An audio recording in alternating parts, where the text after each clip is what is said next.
Jaspur Bar Council founder. You will get information from Jaspur Bar Council. He is the founder of Jaspur Bar Council. Political involvement आम परिवार को छाड़ीनी गत 100 वर्ष है आमर आम परिवार जो राजनीतिक इतिहास रही भाइब्रांट रही भविष्य भी रही केवल जानकी बाबू बुझते as a politician I will claim say Janaki Patnaik बुझते से कहते ओपनली जो परिवार हूँ स्ट्रेंथ।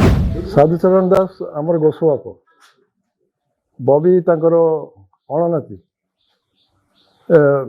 Fourth generation. साधुचरण दास बापा थे श्यामवल्लभ दास समय आमर जमीदारी आरंभ हो सेबठू जमीदारी आरंभ हो सुकिंदारू आरंभ कर कया गला पर्यंत आमर सबुठी प्रॉपर्टी अच्छी। सुकिंदार 40 एकर 30 एकर जगह खाली नहीं टाटा कंपनी कैंपस पड़ी कलिंगनगर एडीएम ठू नियो इनफॉरमेशन आम कोटी कोटी टका कंपनसेसन पाई टाटा कंपनी ठू गवर्नमेंट पैसा को छाड़ी तेरे प्रश्न उठुची जे साधुचरण दास 1920 मसीह ये गांधीजी आसिले जाजपुर को से अस्पृश्यता निवारण विरुद्ध लड़ी सदाव्रत मठर चैम्बर थिला। He was an advocate. Jajpur bar council founder. You will get information from Jajpur bar council.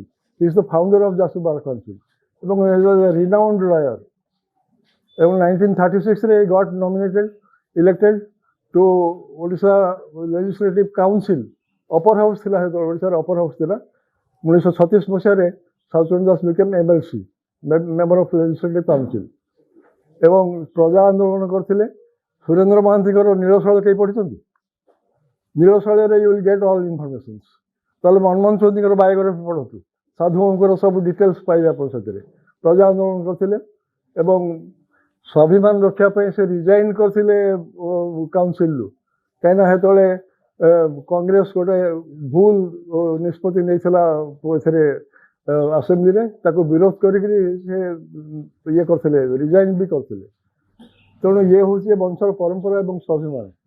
बबी तो पिला आम 7 भाई आम साधु उआस जन्म हो बबी is born with golden spoon not a silver spoon. He is born with A golden spoon गोटे सुना चमचार जन्म हो सी आम 7 भाई आम 5 भाई चली गले आम 2 भाई रहीचु आम साधु को उआस बबीर के उआस है उआसटा साधु आम तो आज पर्यटन क्लेम करूँ जे यहाँ आम उआस आम जानू साधु उआस अंचल समस्त लोग जानते। अद्वैत प्रसाद दास पुओ he was not politically ambitious किंतु जाजपुर म्युनिसिपालिटी चेयरमैन थे।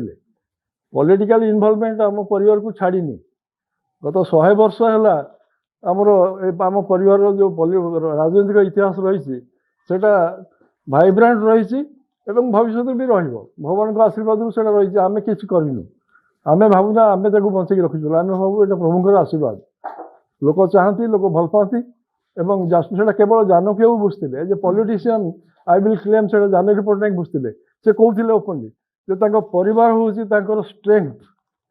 से बहुत चेष्टा कर जाजपुर म्युनिसिपालिटी जीतवाई कांग्रेस को कर कहले जो परिवार हूँ strength their family is their strength. तेणु आज कह बाहुल्य जे बबीर उआस ये गोटे उआस ढील अच्छी आम ये काली घर जो गरुड़ काली घर सामने गोटे उआस ढील अच्छी उआस थिला पूर्वपुरुष से उआस थिला से गोटे उआस ढील ना परिचित रही। तेणु उआस बबी बाबूर नुह उआस साधु बाबूर ये हूँ प्रथम कथा। आ द्वितीय कथा हूँ खंडे लाइट स्टोन खंडे लगी घरे कौन तो जोधपुर साइंस स्टोन खंडे घरे लगी ये घर पुराना घर साधु घर उपर घर फाउंडेशन इंजीनियर मैंने मना कले बहुत स्ट्रॉन्ग फाउंडेशन अच्छी खाली आप छात बदली जाऊँ ये घर भी पुराना घर एठी भी घर थिला एठी भी आम 10-12 वर्ष लगे कि घर खंडे कलु एवं आम क्लाडिंग कलु ए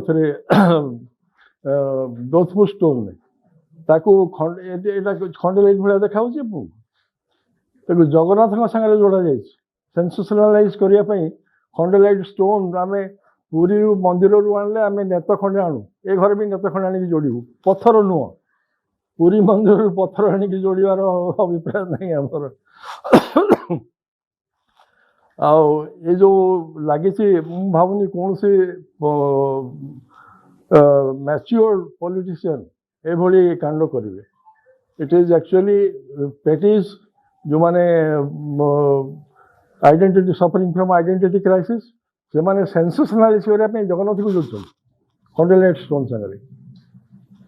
ଆମେ ନ୍ୟାସନାଲ୍ ହାଇୱେ ଯାଉଛି, ଆମ ଜାଗା ଯାଇଛି, କୋଟି କୋଟି କୋଟି ଟଙ୍କା ପାଉଛି କମ୍ପେନସେସନ୍। ସେଠି କଦଳପୁରରେ ଯେଉଁ କେନାଲ ବନ୍ଧ ଏକ୍ସପାନ୍ସନ୍ ହେଲା, ଆମ ଲ୍ୟାଣ୍ଡ ଗଲା, ସେଥିରେ ଆମେ 60-70 ଲକ୍ଷ ଟଙ୍କା ପାଇଲୁ।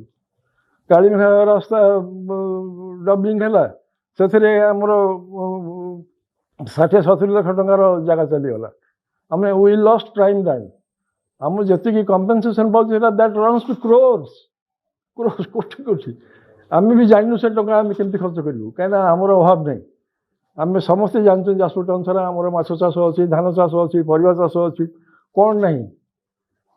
ଅଶୋକ ଭାଇ କୌଣସି ଦିନ କାହା ପରେ ହାତ ପତେଇ ନଥିଲେ, ସମସ୍ତେ ଜାଣିଥିଲେ, ଷ୍ଟେଟ୍ ସାରା ଜାଣିଥିଲେ ଲୋକ ଯେ ତାର ଯଦି ସେ ହାରିବ 5 ବର୍ଷ ବଞ୍ଚି ଖେଳିକି ମାଛ ଖାଇକି ଏନ୍ଜୟ କରିବ, ବଞ୍ଚି ଖେଳିକି 5 ବର୍ଷ ଏନ୍ଜୟ କରିବ। That was his image. ଏବଂ ସିଏ ଏକଲା ନୁହଁ, ଏଠୁ ବହୁତ ଭଲ ରାଜନେତା ଆଇଏଏସ୍ ଅଫିସର୍ସ ମାନେ ବି ଆସନ୍ତି ତାଙ୍କ ସାଙ୍ଗରେ ବଞ୍ଚି ଖେଳିବା ପାଇଁ। ତେଣୁ ଦୁଃଖର ବିଷୟ ଯେ ଏଇ ଜିନିଷ ଆଜି ଏଇ ସ୍ତରକୁ ଆସିଛି। ମୋର ସେଟା ଜାଣିବା ଦରକାର ନାହିଁ, ରାଜନୈତିକ ଉଦ୍ଦେଶ୍ୟ ହେଇଥାଉ ବା ଯାହା ବି ହେଇଥାଉ, କାଦୁଅ ଫୋପାଡ଼ିବା ପାଇଁ ହେଇଥାଉ, ବବିର ଇମେଜ୍ ନଷ୍ଟ କରିବା ପାଇଁ ହେଇଥାଉ, ଏଥିରୁ ନିବୃତ୍ତ ରୁହନ୍ତୁ। ଫର୍ ହେଭେନ୍ସ ସେକ୍ ମୁଁ ତାଙ୍କୁ ଅନୁରୋଧ କରିବି ଏଥିରୁ ନିବୃତ୍ତ ରୁହନ୍ତୁ। କୌଣସି ସୁସ୍ଥ କହିବି, କୌଣସି ସୁସ୍ଥ ରାଜନୈତିକ ଲୋକ ଏଇଭଳି କାଣ୍ଡ କରିବେ ନାହିଁ। ଆମେ ଜାଣିଛୁ ଯେଉଁମାନେ ମ୍ୟାଚ୍ୟୁର୍ଡ ପଲିଟିସିଆନ୍ସ, ଏଠି କିଛି ଲୋକଙ୍କର ଭେଷ୍ଟେଡ୍ ଇଣ୍ଟରେଷ୍ଟ ଏବଂ କିଛି ଇଏ କରିବା ପାଇଁ, ନାଁ କମେଇବା ପାଇଁ ଜଗନ୍ନାଥଙ୍କୁ ଯୋଡ଼ିକି ୟାକୁ ସେନ୍ସେସନାଲାଇଜ୍ କରାଯାଉଛି। ମୁଁ ସମସ୍ତଙ୍କୁ ଅନୁରୋଧ କରିବି ଯେଉଁମାନେ ଏ କାଣ୍ଡରେ ଲିପ୍ତ ସେମାନେ ଏଥିରୁ ନିବୃତ୍ତ ରୁହନ୍ତୁ। ଆଉ ବାକି ରହିଲା କମ୍ପେନସେସନ୍, ଆମେ କମ୍ପେନସେସନ୍ ଡିମାଣ୍ଡ କଲେ ଦେଇପାରିବେ ସେମାନେ, ଆମର କମ୍ପେନସେସନ୍ ଡିମାଣ୍ଡ ଦେଇପାରିବେ।